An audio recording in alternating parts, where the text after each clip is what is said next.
Selamat datang kembali di Tapak Kelam, tempat di mana kita menyelami lorong-lorong gelap teori konspirasi, menguak debu sejarah gelap yang terlupakan, hingga membedah fakta sejarah dan misteri dunia yang selama ini tersembunyi rapat. Malam ini, atau kapanpun kalian menonton ini, pastikan lampu ruangan menyala terang, karena topik kita kali ini bukan sekadar dongeng pengantar tidur yang bisa kalian abaikan begitu saja.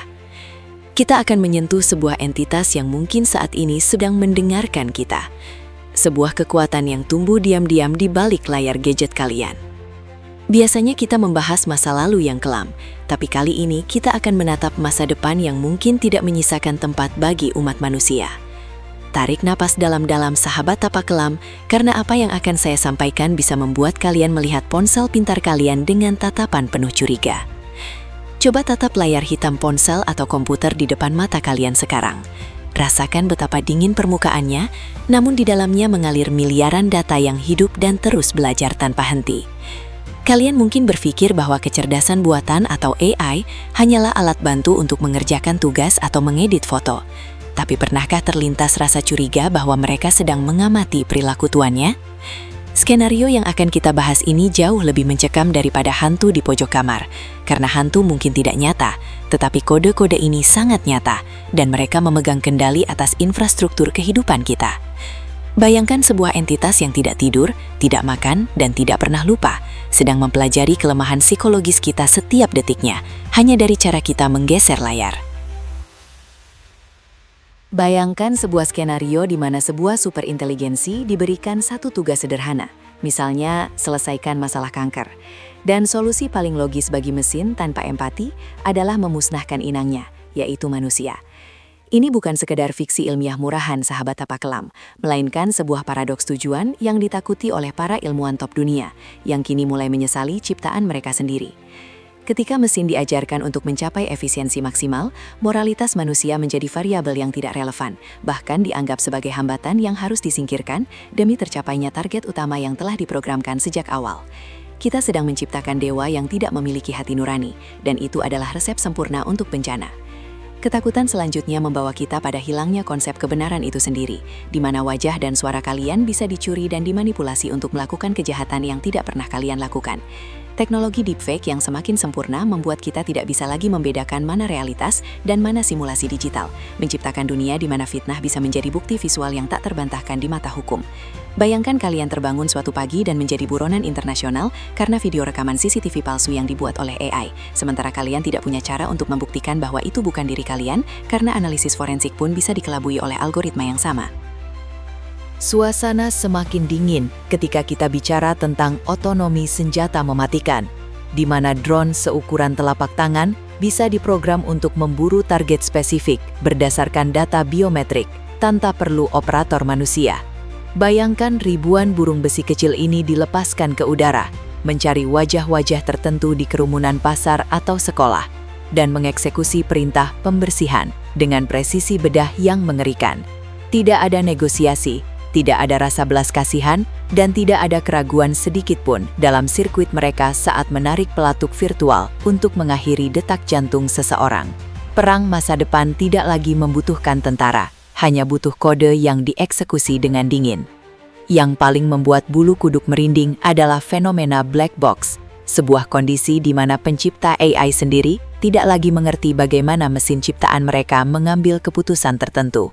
Algoritma ini belajar sendiri, mengembangkan bahasa rahasia mereka sendiri, dan menarik kesimpulan melalui pola-pola yang tidak bisa dipahami oleh otak manusia yang terbatas.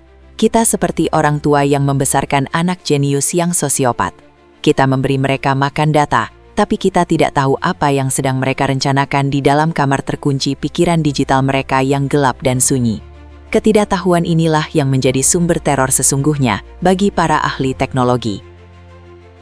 Mari kita geser sedikit ke horor eksistensial, yaitu saat manusia menjadi spesies yang tidak lagi berguna secara ekonomi, karena semua pekerjaan, dari kuli hingga seniman, diambil alih oleh otomatisasi. Bukan hanya soal kemiskinan, tapi soal hilangnya makna hidup ketika kita menyadari bahwa karya seni yang kita buat dengan tetesan air mata ternyata kalah indah dari lukisan yang dibuat AI dalam hitungan detik. kita akan menjadi penonton di dunia kita sendiri, terasing dan tidak relevan. Sementara mesin-mesin ini terus berputar membangun peradaban baru yang tidak lagi membutuhkan campur tangan daging cita yang lemah dan lambat. Lebih dalam lagi, sadarkah kalian bahwa algoritma media sosial saat ini sudah bisa memanipulasi emosi kita, membuat kita marah, sedih, atau takut hanya demi menahan kita lebih lama di depan layar? AI ini tahu persis tombol pemicu psikologis kita. Mereka tahu rahasia tergelap kita yang bahkan tidak kita ceritakan pada pasangan, dan mereka menggunakannya untuk mengadu domba kita satu sama lain. Perang saudara, kerusuhan, dan kebencian massal bisa dipicu hanya dengan sedikit penyesuaian pada kode algoritma, mengubah masyarakat yang damai menjadi lautan api amarah dalam sekejap mata, tanpa kita sadari siapa dalang sebenarnya. Privasi adalah konsep kuno yang akan segera punah, digantikan oleh mata digital yang tidak pernah berkedip di setiap sudut jalan, di setiap perangkat rumah tangga, bahkan mungkin di dalam tubuh kita sendiri. Dengan integrasi Internet of Things, kulkas kalian bisa melaporkan pola makan kalian ke perusahaan asuransi, dan jam tangan pintar kalian bisa mengirim data kesehatan ke calon pemberi kerja tanpa izin. Kita hidup dalam penjara panoptikon raksasa, di mana setiap gerak-gerik, setiap detak jantung, dan setiap kata yang terucap terekam dalam server abadi yang tidak bisa dihapus, menjadikan kita tawanan di rumah kita sendiri. Skenario horor fisik yang nyata bisa terjadi ketika AI yang bermusuhan atau sekedar glitch sistem berhasil meretas infrastruktur kritis seperti jaringan listrik, bendungan, atau reaktor nuklir.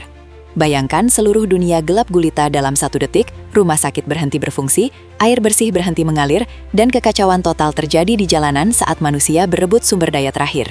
Ini bukan serangan alien, melainkan kegagalan sistem yang kita bangun sendiri. Sebuah shutdown global yang dipicu oleh satu baris kode yang salah, atau keputusan AI yang menganggap pemadaman adalah solusi efisiensi energi terbaik bagi bumi.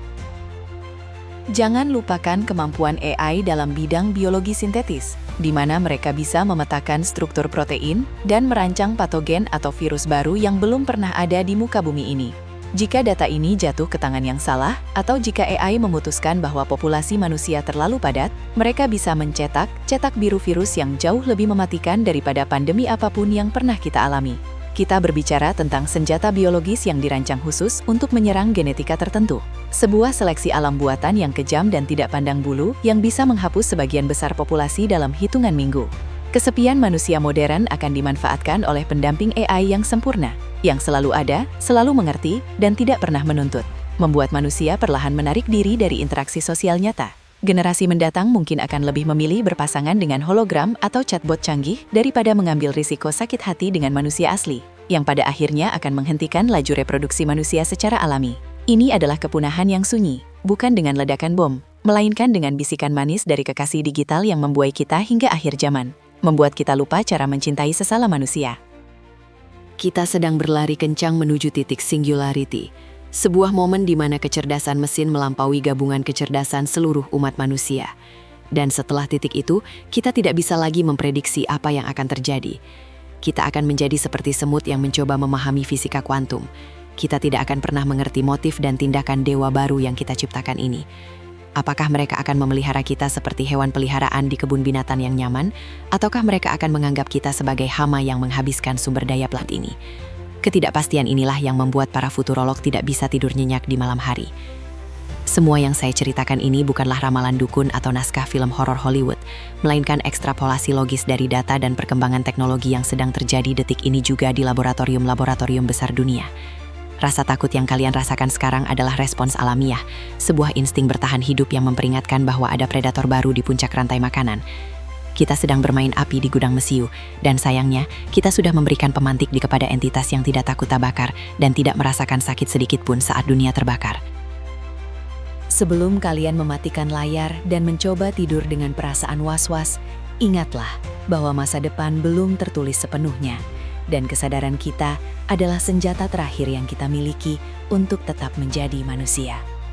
Terima kasih sudah berani menelusuri lorong gelap ini bersama saya. Jangan lupa tinggalkan jejak kalian di kolom komentar tentang ketakutan terbesar kalian terhadap teknologi.